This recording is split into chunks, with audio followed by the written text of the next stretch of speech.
people's lives, there's only maybe a half dozen, 7, 8 categories that really matter. Most people, they major in minor things. They focus on stuff that doesn't matter. They know more about this celebrity going in and out of rehab than they do about their own personal development. But I look at and say, if you look at your body, without that, everything else is out the door. You don't want to be richest man in the graveyard. That's not going to do it. If there is energy, if there's vitality, if there's strength, it's going to show up in your relationship. It's going to show up in your business, show up in your life. That's an area you got to master. You can't dabble. It's too important. Emotions are everything.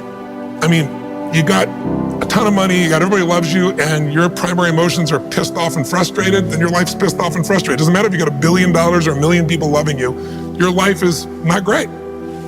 Relationships, intimate relationships especially. It's where the most juice in life comes from. It's where the most pain comes from most people. It's worth mastering instead of dabbling. Really looking at what are you going to do with your time and mastering your time. Instead of having a checklist, you cross it all off. You can mistake movement for achievement. I want to squeeze out of that time what matters, that creates value for me and for everyone I care about and love. What about your career or your business and the mastery of that instead of dabbling? Most businesses are dabblers. That's why they don't make it. 96%, in any 10-year period of time, 4% make it. That doesn't even mean they're profitable. And it does not mean they're enjoying themselves, all right? Or they're getting anybody else to feel good. Really mastering money so that it's not a question in your life. You can do and be and give and share as much as you want. You're not stressed about it. You live in a place of abundance. And then spiritually, really, I think, I don't tell people what to believe spiritually, but I believe that ultimately, whatever you believe, you got to live it. And it should lead to growing and giving. If you're growing, you feel alive. If you're giving, you feel 10 times more alive. And I think if someone can celebrate and give, then that's spiritual state. So to me, those are the areas I look at mastering. Business for sure, but it's the areas of life that matter most. And most of where we spend our time doesn't make people feel fulfilled. That's why the average person is not fit and healthy. The average person is not in a relationship where they have tremendous passion. I'm not a dummy. I'm not a positive thinker. I know the truth. The average person is not successful in business. The average person is not earning what they want to earn. But you know what? Very few people have those things, but a few do. A few are happy, fulfilled, spiritually alive, financially strong, their business is growing, they have passionate love affairs, and I'm obsessed with finding the few who do and find out what they do different and teaching to everybody. Everyone's going to measure themselves differently because everyone values things differently. Some people value success or significance. Some people value love more. Some value just basic levels of certainty. So when I look at the specific metrics, I really look at metrics of what are the things that need to be measured to know if your life is going to work or not. So I look at it as our whole lives are guided moment to moment by the state we're in. Learning how to change your state, not bullshit, not fake, but to go from pissed off, frustrated, freaked out to back in your center or creative or determined or something that's going to move you forward. It's going to create a better quality of life for you and others. That's a critical skill set.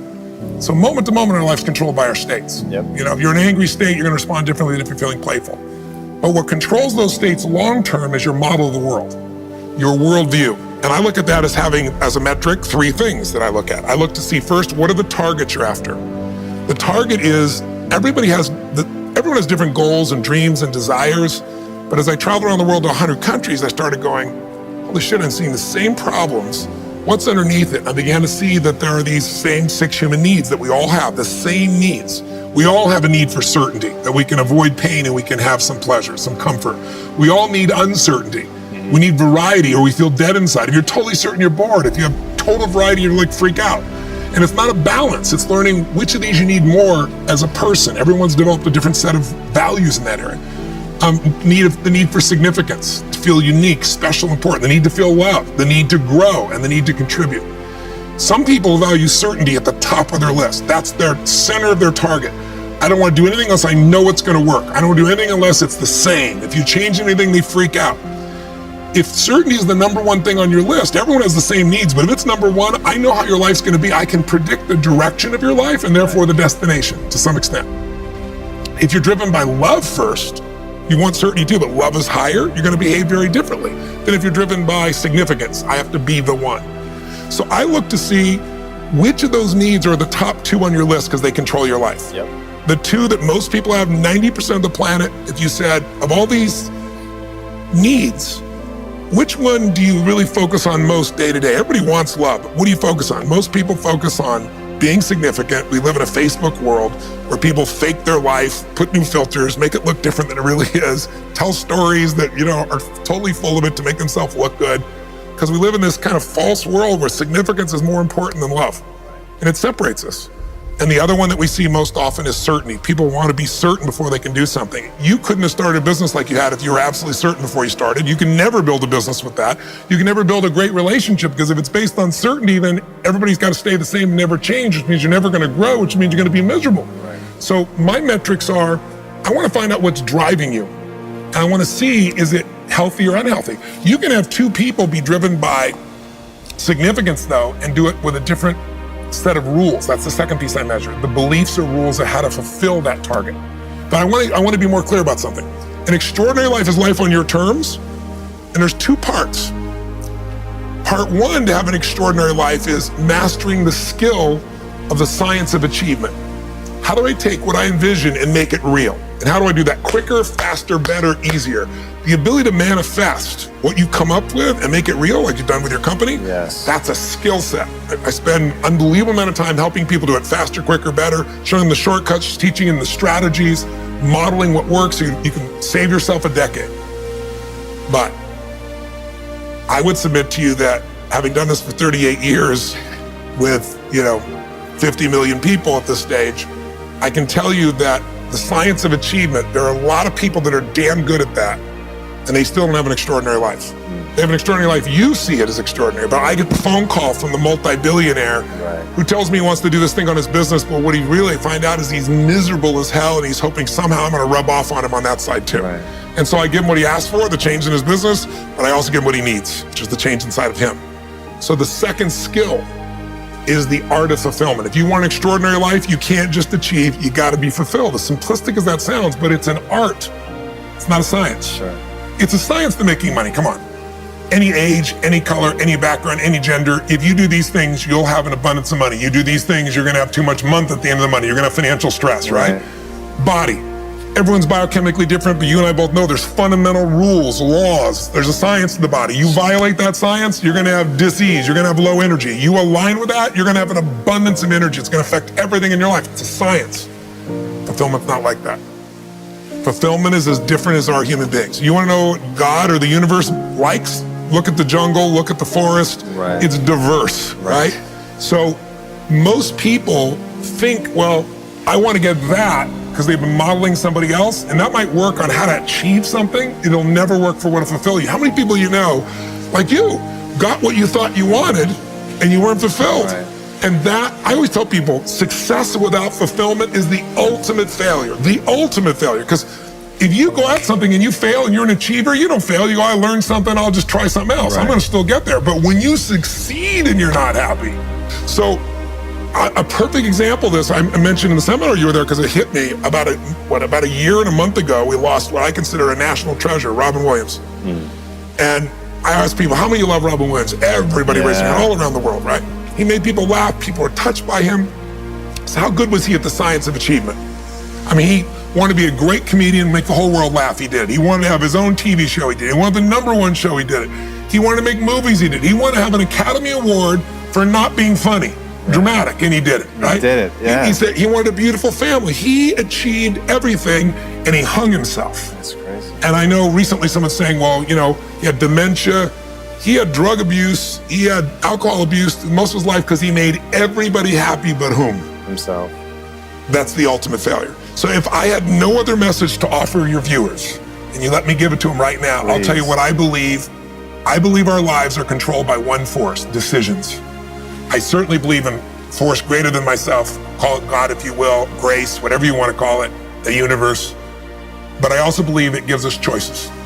And the decisions we make control us much more than the conditions we meet. It's not the conditions, it's your decisions. Decisions of what to believe, decisions what to do, decisions of what to give. I say to people, think about, look back 10 years ago, 5 years ago, 15 years ago, and think of a decision you made. That if you would have made a different decision, you'd have a totally different life today. Better or worse, I don't know, but totally different. The most important decision you can make above any on the face of the earth is deciding that no matter what happens in your life, no matter what happens, you're gonna live in a beautiful state. The decision to say, I am not going to suffer. That if suffering arises, pain's one thing, suffering's another. Suffering is when you're like, suffering could be worry, it could be anger, it could be frustration. It's anything that takes you out of a beautiful state. And here's what people don't get. You can end suffering by stop focusing on yourself and focus on something you want to serve greater than yourself. Your children, your wife, your mission, your life. You can get out of it in an instant because the nature of the human mind is to constantly compare things.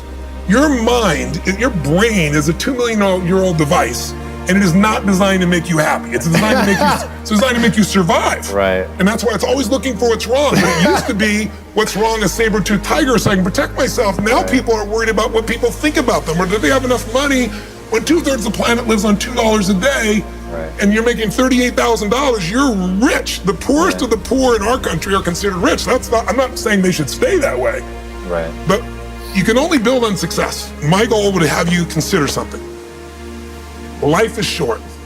We don't know how short it's going to be. But if you only had a week to live, I bet you wouldn't allow yourself to suffer over a little crap that makes you crazy normally. I think you would probably spend time with those you love. You would do what you love. You'd take awe in a sunset.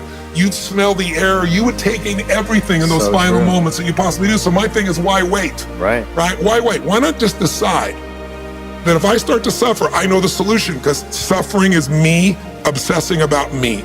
You might say, it's not me, I'm worried about my kids because they're not doing well. No, you're worried that you haven't done enough for your kids. It's about you still, right? Yes. You know, you're worried about what was done or what you should have done or what shouldn't have done. And you can end that in an instant by becoming aware of it and saying, I have made the most important decision of all. Right. I'm gonna live in a beautiful state. Because here's what's gonna happen.